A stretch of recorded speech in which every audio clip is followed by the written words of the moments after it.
Welcome to the Mixtape with Scott, a podcast devoted to listening to and relaying the personal stories of economists, scientists, and authors. I'm your host, Scott Cunningham. This week, I had the pleasure of interviewing an econometrician named Hide Ichimura, a professor of economics at the University of Arizona. Some of the applied economists on the line, and probably all of the econometricians on the line, will know of Dr. Ichimura's work because, for lots of reasons. The applied people, because of lots of reasons, but one is that some of his work is been experiencing a revival among applied people within the new Difference and Differences literature. So I wanted to sit down with them as part of my broader love of hearing the stories of econometricians, particularly those who were working in the 80s, 90s, and on topics in causal inference. We had just a riveting, fun time on this interview, or I did anyway. I don't want to spoil it, but from the moment I hit record, I just thoroughly got engrossed in listening to Dr. Ichimura's story. I learned so much of his, I learned a tiny bit of his personal story, but what I did learn, I really enjoyed about the games he played with his family on vacations as a kid, to learning that his dad had also been an economist, to some of the things that were hard and beautiful about his life as an economist, things that, to be honest, I think many of us can identify with. This is why I do these podcasts, to be honest, to hear these stories. To be sort of an oral history of the economics profession and simultaneously just getting to hear and listen to the stories of real people.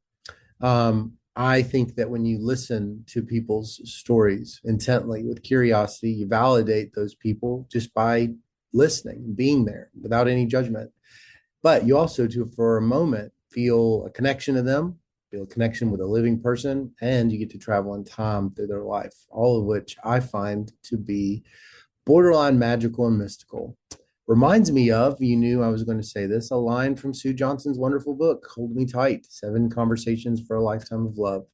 We use stories to make sense for our lives, and we use stories as models to guide us in the future. We shape stories, and then stories shape us. So I ask you here to sit back and listen to Dr. Ichimura's story. Thank you for tuning in, and I'm your host, Scott Cunningham. Well, it is my pleasure to have on this week's episode of the Mixtape with Scott, Hide Ichimura. Hide, am I pronouncing it right? Is it Hide? Hide Ichimura. Hide Ichimura. Hide, thank you so much for being on the podcast. You're welcome. Thank you for having me.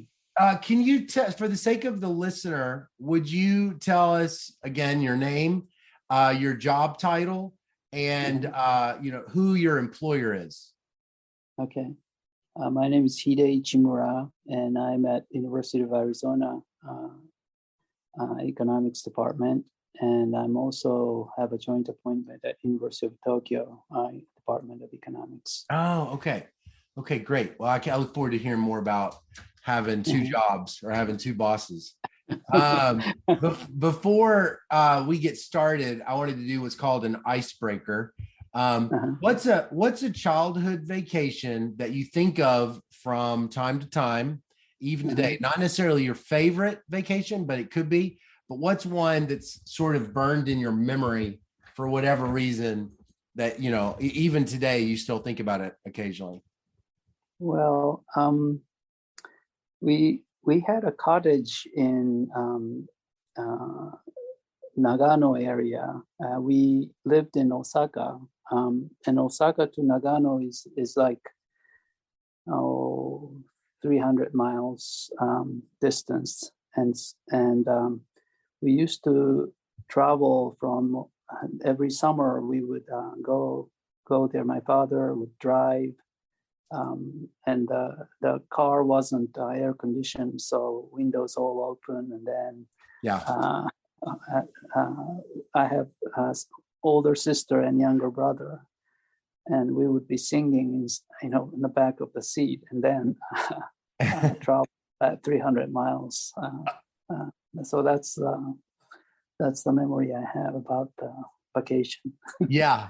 That's similar. That's I have those road trip memories too. The being in the road with the family on the vacation. I actually have not been. We don't do that as much now, but I loved that as a kid. I loved it.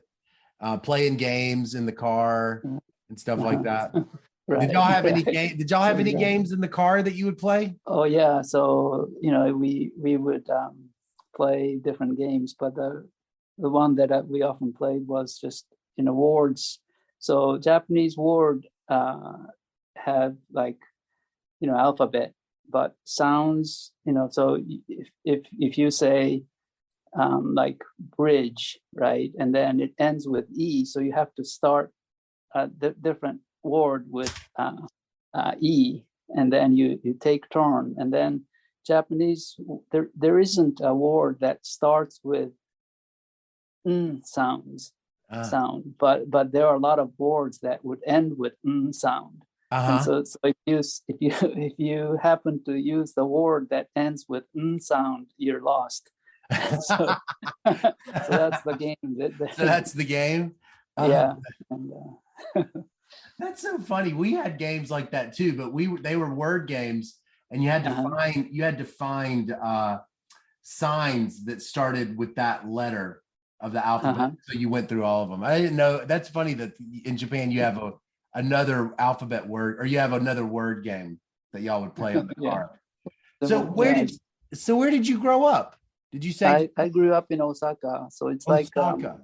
Osaka is it's like uh, Georgia or somewhere like that, south in the U.S. Oh, There's a very heavy accent in Osaka area that everybody would recognize because a lot of comedians use that oh, really? accent. Yeah, and, Is and it so rural? Is it a rural area? no, well, it's a second. It's a commercial town, so it's a big town. Osaka is an old area. The Kyoto is the oldest area in Japan, old capital, and Osaka is the commercial part of that older region. So, but I think you can imagine people from like South in the U.S. So Yeah. that's where. That's Yeah. that's what people say about my accent. Oh, is that right? You Okay, can tell I'm from the South. I Um, see. I can't, okay. but Well, what did your mom and dad do for a living when you were younger? well, my mother was a housewife, and my father is a professor in economics. Oh, really? Yeah, yeah, At he's a what development university economist. was he at? He Osaka. was at Osaka University, and then he moved to Kyoto University. Oh, And were y'all over there at the same universities at the same time? no, I was No, at Osaka University, but not, yeah, not same time. no, right. Okay. What was his area of study? A development economist, Oh, economic, he was a development. Southeast Asian country. Indonesia was his main country. Oh, tell me his full name. Shinichi Ichimura. Oh, Yeah. wow. Where did he get his PhD? MIT. Get out of here. That's so interesting. Wow. Yeah. Who did he study with? His Samuelson was his advisor. No way. That's Yeah, crazy. yeah. No, he Wow. was writing like theory paper when he got a PhD degree, but he switched to development economics. So that's Later. how, so you grew up. I have a question Mhm. about when did you first start getting interested Uh-huh. in economics? Was, Uh-huh. were you interested just in economics because of your dad? Well, actually, it's to me. I think it's like guided by my mother in some sense. She raised me in a way that I think in retrospect, I wasn't thinking that way when I was young, but I was more like I knew that I wanted to become a scholar, and I think Uh, that's that's my mother's influence in some ways. And really? then so the issue was what which well, I wanted to be a medical doctor growing up, but Mhm. I would vomit at the sight of blood or Yeah. anything like that, and Yeah. so So I knew I wouldn't be a good doctor Right. because I knew, I was told that you have to do like, operate on the dead body to become a medical doctor and so Right. on. And so I gave up on that idea. And so the only option that I could think of was to become a scholar. And the issue was which field I would be doing it. And in junior high and high school, I was interested in mathematics, but then I read and physics, but then I read that height of that scholarship is in the early 20s, and by 30s it's not really, you wouldn't be doing first rate work. Oh, right. The age. And I thought that would not be such an interesting area to be in if your height becomes that so early, then right. And so, but then I knew that economics used lots of math and economics that didn't have that reputation. So I thought that would be a good area to work in, and that's so. In high school, second year, I switched from science. In Japan, you have to kind of select the direction at the second year, and that's when I decided to go to economics in high school. But you said it was your mom. Your mom had the more influence than your dad. I would have thought you would have said dad, since he was the economist. Well, I mean, certainly that had an influence, but I think that my mother steered me to become a scholar, Really? rather than I think, I mean, that's how I think about it. And now, did she have some, what was she like? What do you mean by that? Well, what was your mom like, where she would have saw that's what that you would have been good at that? What was it about her that saw that?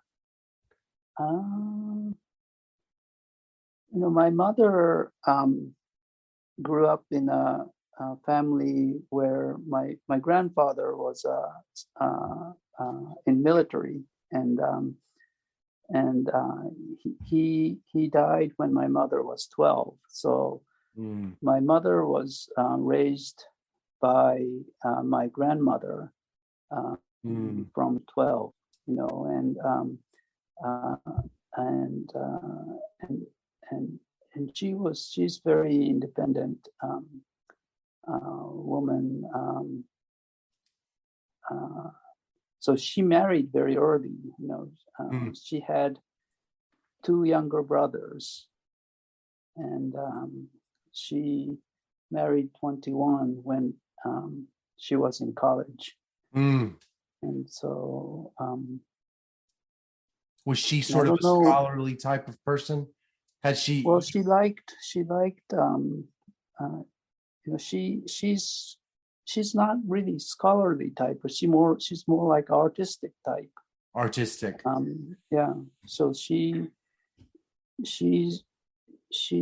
like, so she has like calligraphy is her hobby, and she was selected to like national kind of there's an if you are very good at it, your work would be in the National Museum for a certain period, and my mother's work was in the National Museum. So selected like 7 times or something. So she's very serious calligrapher. Yeah, that makes sense. So she's like, a serious artist, right? And I guess what you're saying is, when you decided you didn't want to be a doctor, something about it was that she could imagine you being in the artistic version of, like, the scholar is kind of the artist of science in a way. I mean, I liked drawing and so on to myself, but I think so relatively speaking, I think I was better at scholarly thing than Oh. artistic things, I guess. So you end up going after high school. You have the ability to focus on economics in high Mhm. school. Right. Right. I mean, in Japan, there's not much economics teaching at the high school level, Mm-hmm. but from college. So when I was trying to select the university, my father told me that Osaka University has a better department than Kyoto University. Oh. And in terms of economics, at the time, Kyoto University's economics department was mostly Marxist. Mm. And so he didn't, I mean, he was at not the economics department, but he was directing Southeast Asian Center at the time, Mm. now Research Institute. But so he wasn't at the economics department at Kyoto, and Because it was he thought, predominantly Marxist economists. right, Right. right, and Right. now it's changing, and they're a serious modern economist at the Mm-hmm. Department of Mm-hmm. Economics too. But um, So you went to it's Osaka. So you end up going I to went to Osaka. Osaka University. Was Right. did you say he was a professor at Osaka at the same time you Yes. were there? Yeah. Well, no. No. He already moved to Kyoto University by that time. Oh, okay. Okay. What Um, year was that? Would that have been in like the early 1980s? no. Yes, that's right. Late 70s to early 80s is when I was a student. And did they have econometrics courses for the undergrads at that time? Yes, actually, Professor Hatanaka moved from the Research Institute at Osaka University to economics department. And so I was very fortunate to have him as the undergraduate teacher. Well, actually, take it back. It was Professor Inoki, who's a labor economist, who taught me undergraduate econometrics Really? using Wanacott and Wanacott as the textbook. Do you know? No, I don't know that textbook. Okay, all right. So it's a standard econometrics textbook at the time. It's like Stockton Watson type, textbook, and he taught me undergraduate econometrics. I liked it a lot, actually. Yeah. Then at the graduate level, in the first year graduate, Professor Hatanaka moved from the Research Institute to economics department, and I learned tile from Professor Hatanaka. You learned what from him? Henry Tile's textbook, Oh, Econometrics. okay. Do you know that textbook? I don't know that textbook either. Okay. I'm loving this journey through the textbooks. That was the econometrics textbook in the early 80s. Oh. Yeah, so that's What was different about the textbooks back then? What was different? Because and I always would hear about fixed regressors. That's true. Yes, I mean, but I mean, not much nonlinear stuff. mainly linear stuff, but a lot of interesting ideas, I think, in the Tile's textbook.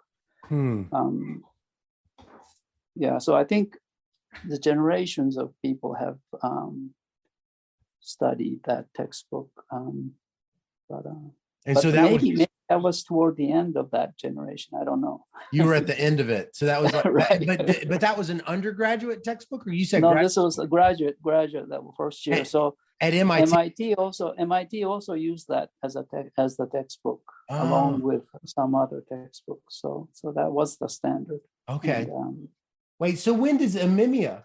When is his textbook? Yeah, so that was like mid 80s, mid 80s, 85 or 86. I know that's so that Ichimura's textbook took over Tile's textbook, I think. Oh. And then Woodridge and Hayashi and these textbook came in. Yeah, right. And so you go to MIT. You must have been so excited to get into such a legendary institution. What did it feel like stepping into that school? Yeah, so I wasn't intending to go abroad. Actually, I was studying at Osaka University, but some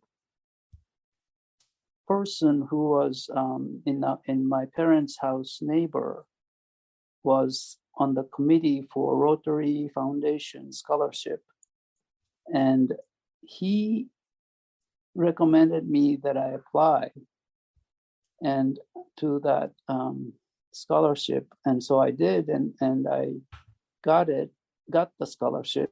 But then Rotary Foundation scholarship restricts the school you go to in some ways, and they recommended me to go to New Zealand's university, and so I applied and I got accepted, but I didn't. So given that I was going to apply to different universities, I wanted to apply to different universities at the same time, and so I applied to different universities. I got into MIT, and so I wanted to go there, but then they won't let me because I guess it was too expensive or something. I don't know. But so I wrote to MIT that I have this scholarship, but they wouldn't let me use their scholarship at MIT. Why? And I don't know. And I think it's like, I think it's more for promoting friendship across different Rotary Foundation groups or something. And I have no clear idea about the reasoning why. And so, but then MIT gave me some partial scholarship. And so that's, and my parents funded my living cost for the first 2 years. So I could attend MIT. I bet your dad was really proud of you. Was he? I don't want to put words. I mean, I just would be, if my son or daughters were to go become a professional economist, I would have a lot of really interesting feelings. Was that interesting? He didn't express anything he didn't directly, but I can imagine that he might have. Yeah. Yeah. But and I wasn't really thinking about that, but I think you're right there. Yeah. Well, so you get there. What was that first year like? Was it really hard the way that, like, University of Arizona's first year coursework's hard for the students? Is it, or was it different? Yes. I mean,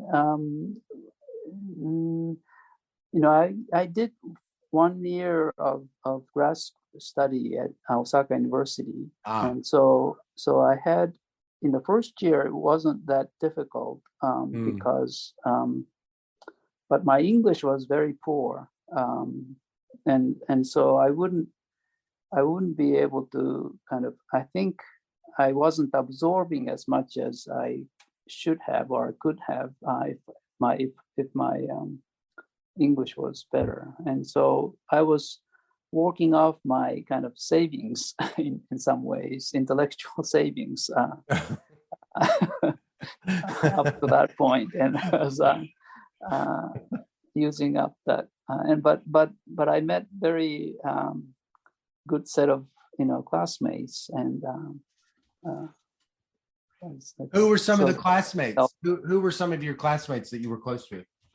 So David Wilcox lived in the same dormitory that I lived in, and he went on to be a research director at Fed Reserve Board, and I still get in contact with him. But they're like Roland Bunabu is another classmate.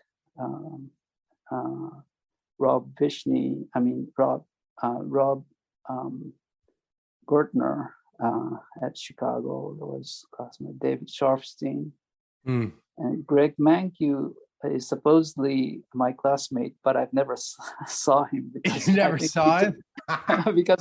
because I think because he took all the courses, by the time when he was an undergraduate, and so by the time is that right? He didn't have to take a lot of courses. He was basically. Oh, that's funny.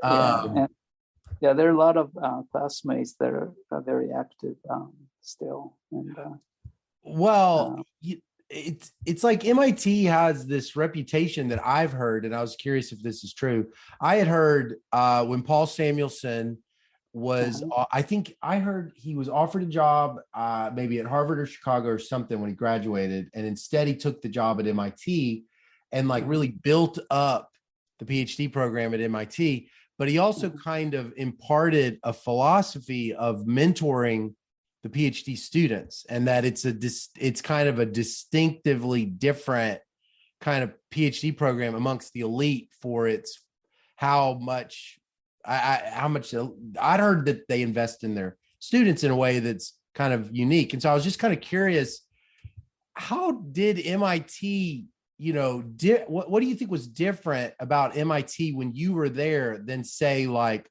other universities at the same time, like that you could tell or that you've learned over time MIT's philosophy about its students was or was not exactly the same or different? Mm, that's a hard question because I mean, that's the only kind of grad Yeah. school that I attended as a student. So in the U.S. So it's that's a very hard question. But the thing that I remember is very vividly is the first time I came across Bob Solo on Mm. the Polydor. Um, After passing the prelim, I mean, he addressed me as Hide, and he knew who I was, but he would, I think faculty members took some effort in remembering every student's names, and Mm-hmm. at the time, one one year we had 30 students, so it's a big program, Yeah. so if you just think about 60, so I as a professor, I don't remember Right. if everybody's name, and that's I thought at the time, Bob really seriously, spent time Trying to memorizing. remember your name. Yeah, so I bet that was I thought that was very impressive yeah. as a Yeah. student. Yeah. Yeah. Mhm. That was well, so uh there's this line from Charles Mhm. Dickens' book A Tale of Two Uh-huh. Cities. It's the opening Yeah. line, and it says, "It was the best of times, it was the worst of times, it was the age of wisdom, it was the age of foolishness, it was the epoch of belief, it was the epoch of incredulity." Uh-huh. So I'm Uh-huh. curious, what would you say was the best of times, and what would you say was the worst of times for you as a PhD student at MIT at that time in your life? Mm, well, best of the time is when I came up with new ideas. I thought that's when I vividly remember a few different moments where I came across some ideas that I thought that was kind of new, in some sense. Like what? Well, I mean, the, the first case was there are two cases. The first one was when I came up with some ideas how to solve the nonlinear measurement error, polynomial measurement error problem that Whitney gave this seminar that explained why instrumental variable method doesn't really work in the polynomial case because Mm. measurement error gets contaminated, cross storm appears, and so there are many moments, unknown moments that um, shows up, and that um, but then when I was thinking about whether it wasn't possible or not, and I came up with some ways to use instrument in a different way that, Oh, that resolve that problem. So what did he think so when that you showed him that? Well, I mean, I think he was very happy, and I mean, you know, that I mean, he was tackling that problem too. So I think Yeah. so that became a joint work with along with Jim Powell, who's also working on that problem, and then Oh, Jerry Hausman, I think, who first posed that problem, and oh, that must so have so been. we had a paper together, and Is that so your that was 1991 Journal of Econometrics paper with Hausman and Newman? right, right. Oh, So that's and the second one was when I was trying to understand Tom Stoker's paper on average derivative, and you know I didn't understand why he could estimate that kind of slope coefficient really without specifying the error distribution, and I was trying to understand exactly what's going on with his paper, and drawing some picture, and then clicked in my mind why it might work. But then it turned out that his idea is very different from how I was looking at it. And so I realized that there is some different approach that I could take that he didn't take. oh, so your misunderstanding sort of led Yeah, to your yeah. discovery. So yeah, exactly. Oh, that's interesting. I was yeah thinking along the line that they're different from how Tom tackled the problem. So that was Oh, that was I bet that felt good.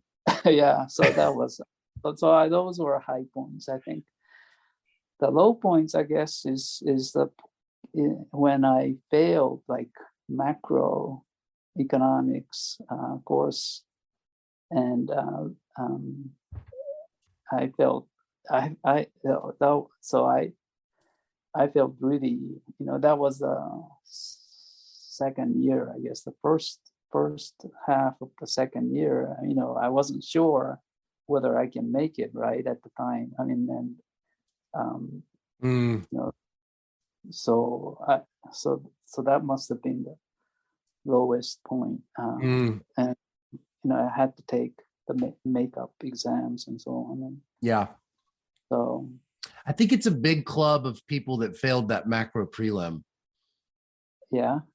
I think so. Across in the history of prelims, I barely passed mine, but I thought that was a brutal exam. If you're not a Yeah. macroeconomist, it's our my experience was this is hard. Yeah. Yeah, but there are a lot of so I don't like remembering it, but I think that Yeah, that's right. Yeah, I don't like remembering either. Well, so what is I'm curious now also, Dickens says in that thing, it was the age of wisdom, it was the age of foolishness. And I'm kind of curious, do you think that there were periods of wisdom and periods of foolishness within econometrics now that you're older, that you sort of look out what you've seen over your life? Do you think that there was periods of time where it was like this really was a period of wisdom, and then you look back and you're like, this really did not work out, either in your own career or just broadly? well, I think there are a lot of not a lot, but there are some research areas where I think um, it didn't pan out that much, like unit root thing, right? I mean, there were, uh, it was a huge research areas that, and technically we learned a lot of different things, and but that area didn't really pan out, I guess, relatively speaking, and and the semi-parametric areas, I think, is I thought it would pan out much more than how currently. I mean, gradually people are using um, non-parametric and semi-parametric methods one way or the other, but it hasn't panned out the way would have thought that and so Why do you think that is? I think it's lack of good programs in data is one thing. Yeah. And but some things are more serious. I think that I think we haven't found some coherent ways of completing the methods in a way that satisfies a lot of applied people. Like smoothing parameter choices is left unspecified. So in some sense, we have a set of methods, but not the method that people can use. Right. And so it's not really well specified yet. Right. So there is some, but technically it's very detailed analysis that have to be done, and that part hasn't been completed in a satisfactory way. That I think a lot of people who are contemplating using it don't feel comfortable yet. So I think there is some critical developments that need to be done, but not somehow. I think editors of the journals don't really think that that's the gap that is needed, and so there aren't very many papers that are people have to accept that that's the direction that developments have to be carried out. Right. And I don't think there is an agreement there. And so for some people, this is a minor details that and for some, I don't know how users feel, users of the method, if that's the part that needs to be filled in or not is something that I think I need to understand. Well, so when did you find yourself gravitating towards econometrics? Was it at MIT or was it even earlier with that really positive experience at Osaka? When did you say, I really think this is what I want to do? Oh, okay. I was more interested in theory in my first year, and so I took a general equilibrium course from Tim Kehoe when he was an assistant professor at MIT. And the second year, so my family knows Takeshi Amemiya at Stanford. So when he was a student, my father visited Berkeley when I was 6, and so I was at Berkeley, and he was just appointed to Stanford or something at the time, and he and our family made a trip to Yosemite or something. So I knew him from a long time ago. So the second year, I visited Stanford over summer, and that's when he was writing his textbook. So I read his textbook's draft in 1984 or something, and the timing was just right because that's when I finished my core exams and took econometrics and theory as my fields. And so I had enough background to understand, to read his manuscript very quickly, and over one summer I read the whole thing, and I really learned a lot, and felt very confident, and I enjoyed it, and so much that I thought that I could do something about that area. And so that's when I decided to work on that on econometrics. And I was there to attend IMSSS seminars, and so I was doing that at the same time. But I really gravitated toward econometrics over that summer. After that summer with Amimia. Yeah. Yeah. So you end up publishing, was that your job market paper, that 91 Journal of Econometrics with Hausman? No, actually, my single index paper, 93 paper is my job market paper. Where was that published? Journal of Econometrics. Journal of Econometrics. Yeah. And so what was it like working with Hausman and Nui as a young man? How would you describe, to me, who's never met either one of them, what was their kind of interaction with you, and what did you sort of notice in them? Well, I didn't work with them actually. I gave my notes to Jim and I think the rest they worked out. I mean, so I didn't participate. I mean, I was just a student, right? I mean, so so I was working on my thesis, and that after the note, I mean, they were very generous. They wrote everything up, and they. But then I didn't interact with them on writing the paper part. So.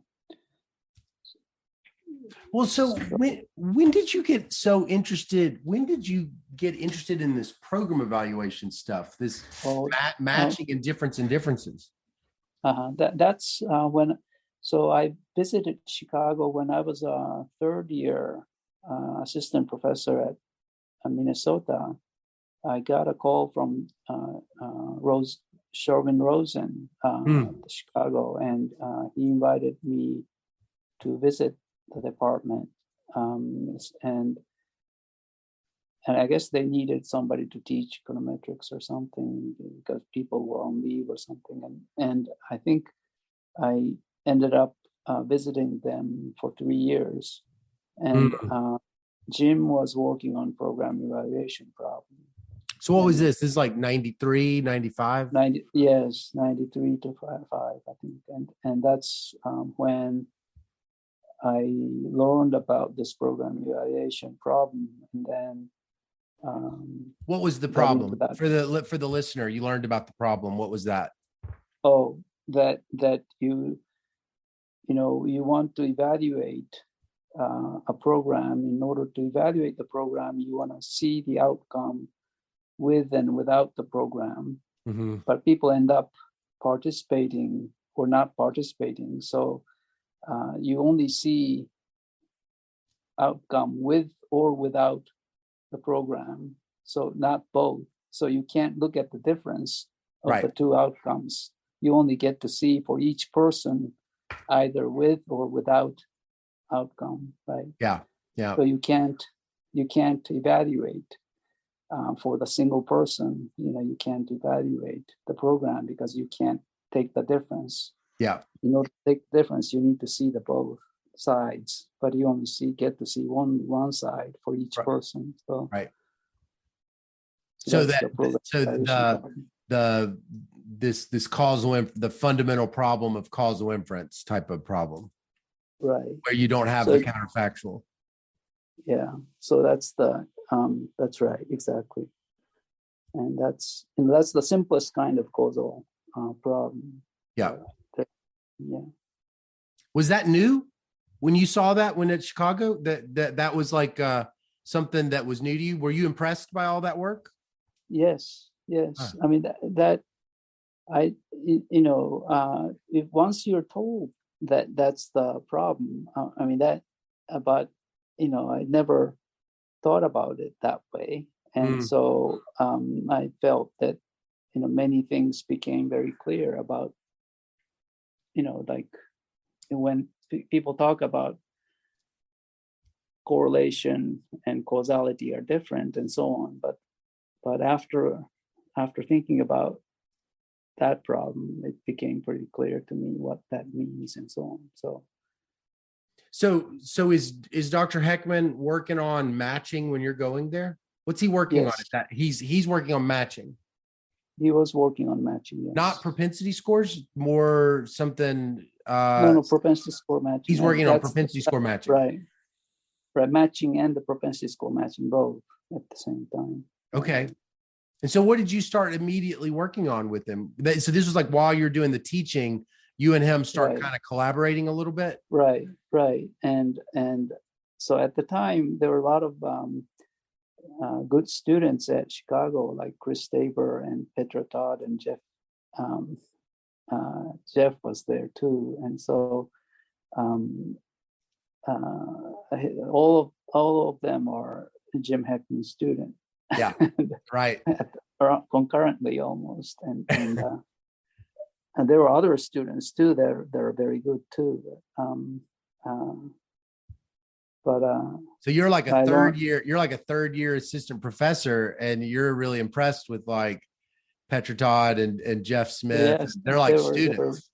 They were very good students. They were very good students. Yeah. Yeah. So it was a fun time. Yeah. You know, it's funny. You've got this 1997 paper in Restud, and then you've got a 1998 paper in Restud. And they have the same title. Yeah. I stared at the title, and I'm like, I must be missing something. This is the exact same title. How did that happen? Yeah, no, well, I mean, I think the paper became too long in some sense. And so we split the application, the empirical finding part and the methodological part separately, and more about what we found in JTPA context is one paper, and more about method is in another paper. Yeah. And so and we have Econometrica paper that is also related, and that's more about kind of how to characterize the bias. That associated with the matching. How to right. Oh, right. Interesting. Yeah. So because if you have experimental data, you can characterize the bias, right? Selection bias. And so that's in the Econometrica paper. Oh, interesting. That reminds me of that Abadi and Imbens paper, where their matching paper, where they also characterized the selection bias with matching. Was that similar? That was similar idea. Yes. Oh, it's a similar idea. Yeah. It's interesting.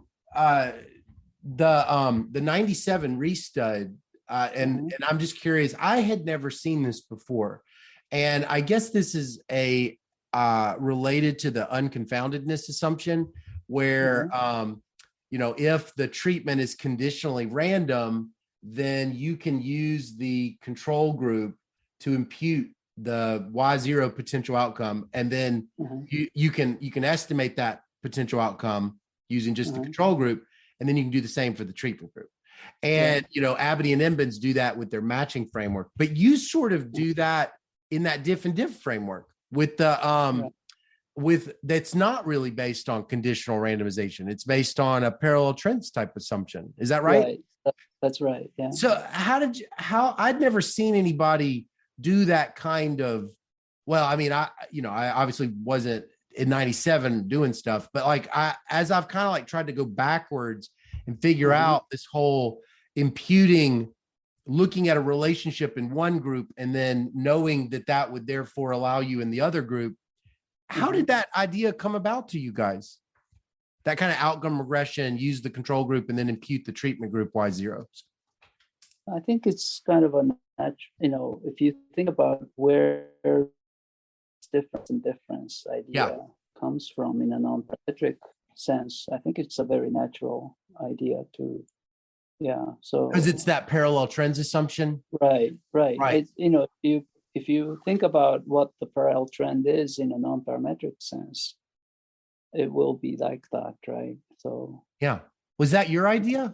How did that idea come I about? think it's Jim's idea, actually. Jim had the idea? Yeah, yeah. Is that kind of a thing that's really common in econometrics? Like it's not like original to that 97. You guys, that's like a trick that's done every now and then.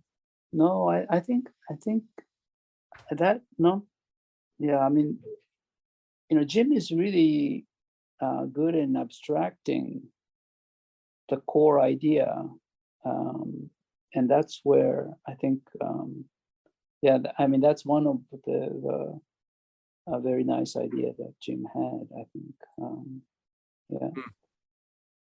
That idea is getting new life right now with these new Oh, different yeah. papers. No, I noticed. Yeah. You've Yeah. noticed that with this Yeah. Borisok et al. Paper. That's what Yeah. they do.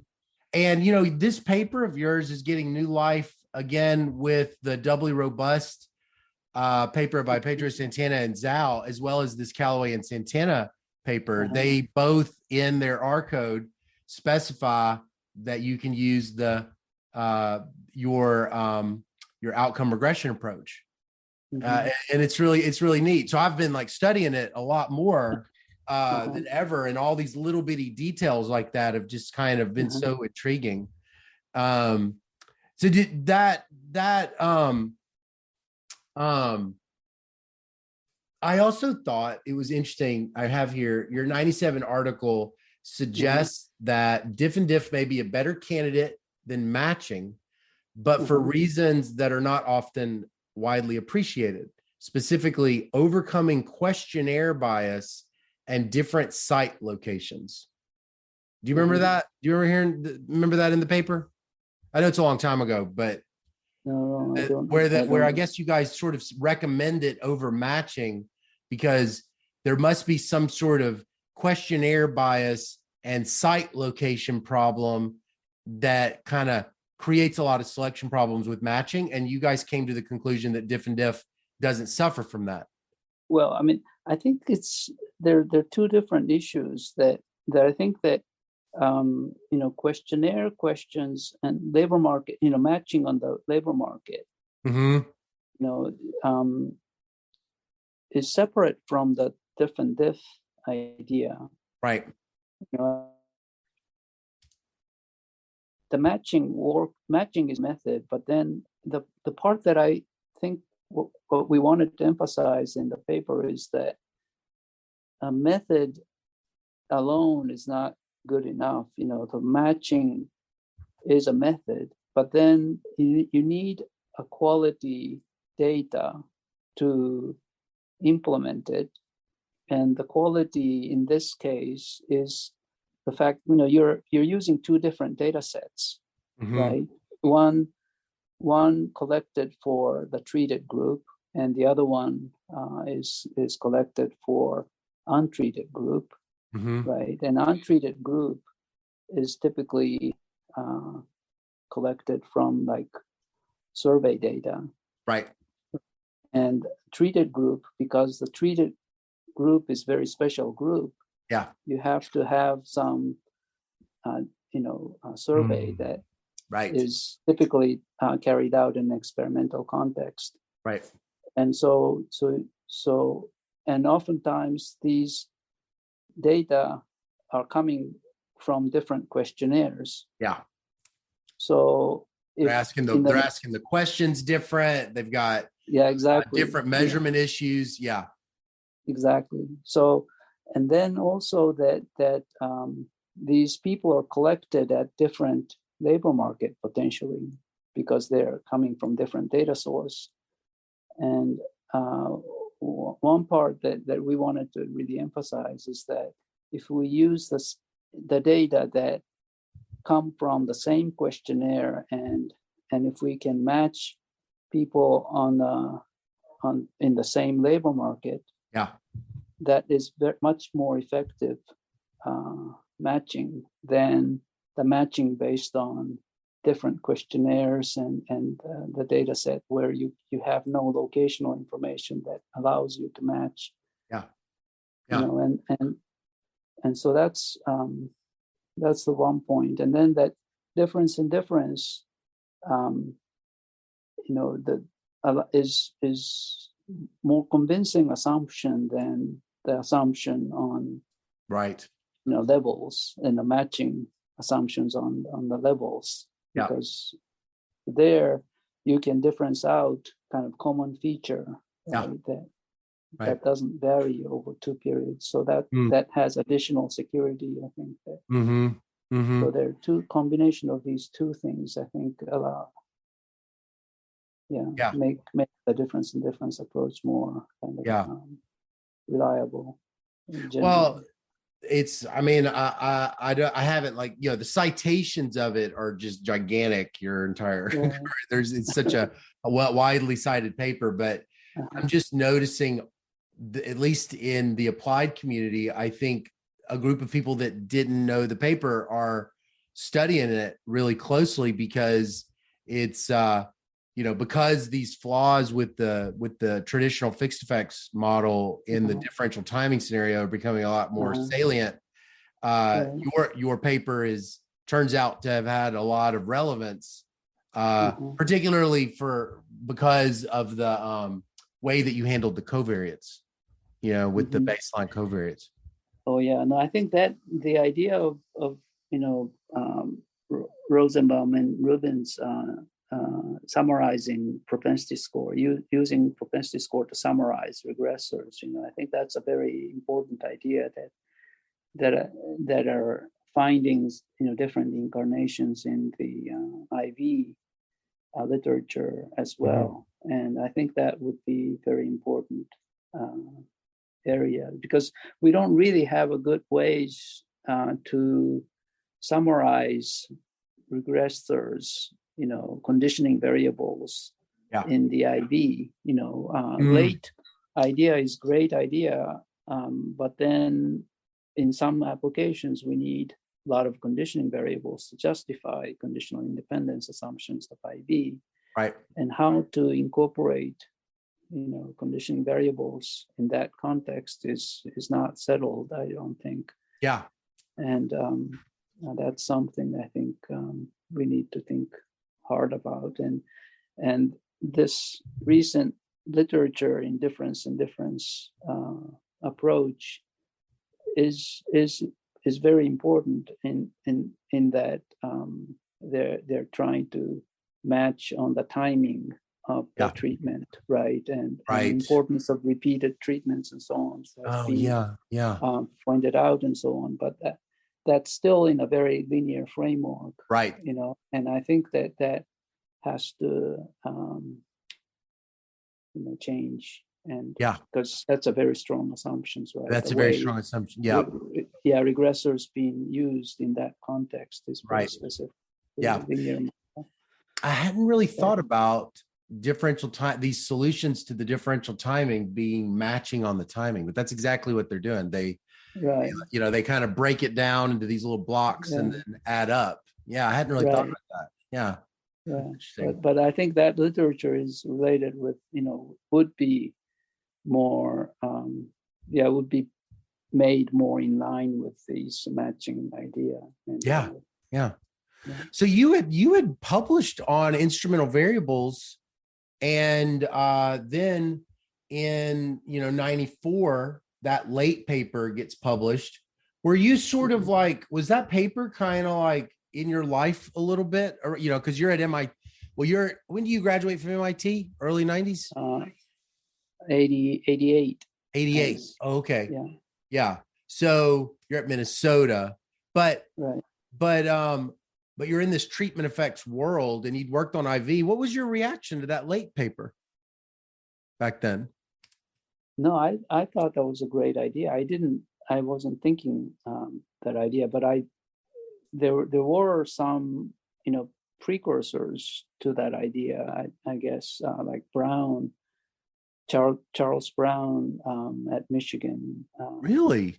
Had discussed that type of things, and so it wasn't, new, but they did a very good job in kind of isolating the core.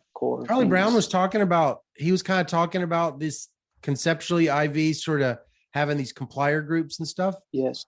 Yes. Wow. Yeah. No, he's a really interesting guy. I've been wanting to interview him. Yeah. No, That's interesting. yeah, you might want to ask him. Yeah, I'll No. ask him about it. I'll Yeah. ask him about Yeah. it. No, I really like him. Yeah. Well, so I have just a couple more questions. I know I've had you for a long time, but I wrote here, Okay. being an economist is beautiful and it's hard. And it's kind of confounded by being a human, which is both beautiful and hard. And sometimes it's beautiful and hard in very specific ways for different people at different points in their lives. So I was curious, what have you found to be most beautiful and most hard about being an economist and an econometrician more specifically? What's the most beautiful parts about it, and what do you think are the harder parts about it? Well, beautiful part. I don't know whether it's specific to econometricians or economists, but I think it's discovery part is the beautiful part, that whenever you find something that clicks to you, I think I feel that those findings, I mean, are beautiful. That so That so that's feeling. feeling is not very good. Yeah. And It's a rush. It's yeah, I yeah, completely no, agree. it just Once it yeah, bites you one time, it's hard yeah, not to want to keep doing when it. things click, and yeah, exactly. But then you know I think it's when you see some things don't it's when I lose some people, when uh, it doesn't happen that often, but it sometimes happens that I lose persons, Mm. interest or something. You lose them? You mean they pass away?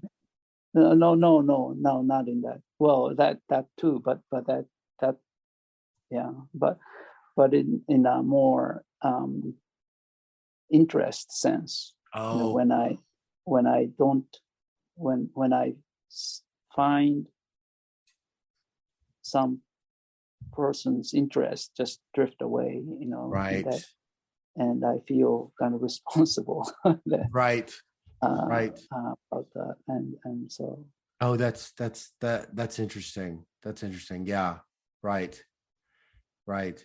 right, The social part, the beauty comes from right, the discovery, and then the social part of your colleagues kind of seeing the value of it. It's its right, own challenge. right. I mean, as a student or colleagues or anybody around you that Right. you try to explain but don't succeed. It's Yeah. Yeah. some ways. Yeah. Well, I once asked Susan Athey a question, and I said, Uh-huh. like, what's your favorite paper? And she said, Uh-huh. that's too hard of a question because nobody can think in superlatives, she said. So you're supposed to say, what's a paper you like? so here's, I'm gonna change the question. What's an article or a book in economics or econometrics that, here you are at this point in your career, that every now and then you think about it enough that you think this article, this book appears to be, has made, this article, this book appears to kind of live in my mind for free now. I didn't, it's something that has apparently has affected me. Uh-huh. Okay, I don't remember the author, but I do remember it's about the paper in it's I think it was a paper in Econometrica, but it was talking about um, uh, kind of length biased sampling issue. Mm. So and that it wasn't it wasn't kind of theoretically tight paper or anything, but it was describing the problem in a very coherent and robust way that I felt that I wanted to write a paper like this, that it was addressing a real important point, I thought, and that it was I wish I can remember the author and the paper title, but You think about it. I can send you. That's my favorite paper, actually. Is it really? Yeah, that I and yet I don't remember the author. Yeah, no, I'll send you the. Yeah, send me that. Send me that. Send you yeah. I'll add that to the thing. Okay. Yeah. Well, last question, and then we're gonna go. What is it that you are most hopeful and most excited about in econometrics as you look forward? You know, sort of like what you sort of, as you look forward, what excites you the most right now? Right now, I'm working on a problem that so a group of us are creating in Japan panel data out of a Japanese census. From 1980 to 2020, and we succeeded in connecting about 80 million observations. Oh my goodness! About 80% of the Japanese population. Wow. From 95 to 2000 to 2005. 3 census years, and 80%. If people don't move, we can match very well. Yeah. And if people move, it's less likely to match. And so but then we can match many to many. So right. so in the quasi sense, we have a panel data. Yeah. And so the question is, how do we use this created data to do panel analysis in some sense, using this partly complete panel, but partly quasi panel. Yeah. And so we're thinking about how to do this analysis, and I really want to look at, like, from 1980 to 2020, 40-year panel of 100 million observations. Oh my goodness! How long did it take you to? How long is it taking you to do the 1980 to 2020? I don't know. I think it depends on the governmental permission. I mean, we're digitizing this data that allows us to match further back and up to 1980, and so that. It takes some time, but I'm hopeful that we can do this in a few years. Wow. What's going to be the first project you're going to use that for? Do you have some plans? I think yes. I mean, right now we're using cross-section aspect to look at women's labor force participation when they had additional child through twins. So with this much data, you can do the twinning. It's non-trivial. Yeah. We can right. Do many twin studies. That's right, because localities that are different. That's right. You're powered to do a twin study. Yeah, exactly. So we can do many twin studies in different locations to examine neat. What's the child burden on labor supply. And that's wonderful. That's exciting. That's exciting. Yeah. Well, it's been such a pleasure to get to talk to you. I really appreciate it. This has been so much fun. Thank you very much. It's been so much fun. I wish you the best on that project. I look forward to seeing the new twin study. Yeah. I hope. Okay. Bye-bye. All right. Thank you very much, Scott. Bye.